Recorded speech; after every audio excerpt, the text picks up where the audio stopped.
The focus of this movie is to show how properties entered in ORCAD Capture may become constraint overrides in PCB Editor. They may also be passed to PCB Editor to assist with placement, to create net classes, and differential pairs. We will start by assigning component properties. First, we'll assign the hard location property to component J1. This will assure that the reference designator for J1 cannot be changed by the back annotation program. Next, we'll add the room property to several components for the purpose of floor planning. We will select the components in the upper right-hand corner of page 2. Then we will bring them up in the property editor and add the room property, LED,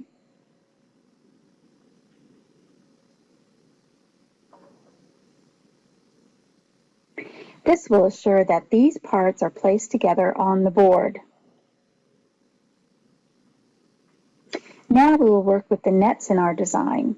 We will start by assigning our differential pairs. To do this, we will go to the Project Manager and select the Tools Create Differential Pair command from the top menu. If your nets are named such that the signal names within a pair are identical with only a suffix differentiating the positive and negative members of the pair, the assignment may be done automatically. We'll go to the Auto Assign window and input our parameters. We want DP underscore added as a prefix to each differential pair name. We will then tell the program to search for the suffixes underscore P and underscore N to identify the positive and negative members of our differential pairs.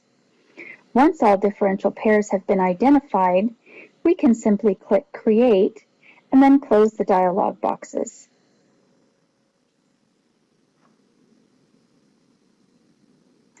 Let's look at our differential pairs in the property editor.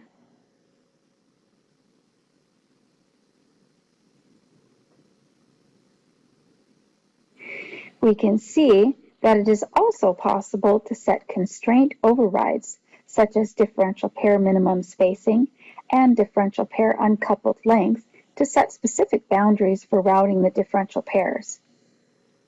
Let's set the max uncoupled length to 400 mils.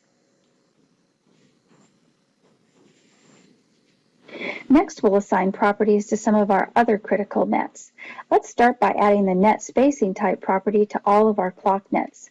This will create a net class that will be passed to PCB Editor and then receive special spacing constraints. We will search for all nets containing the letter CLK and assign them to a special net class called clock.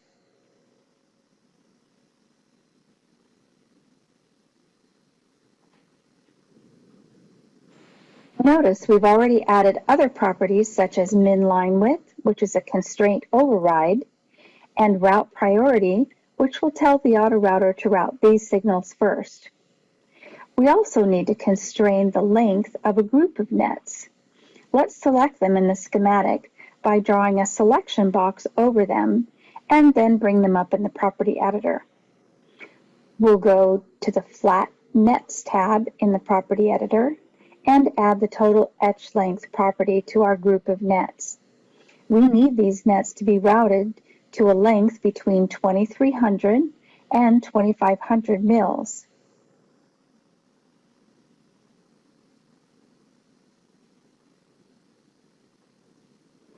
Once we have all of our properties assigned, we will send them over to the board layout using the Create Netlist command from the Tools pull-down menu.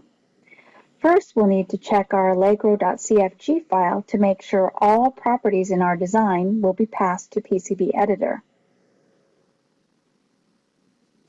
We will now read our constraint changes into a partially placed board design file.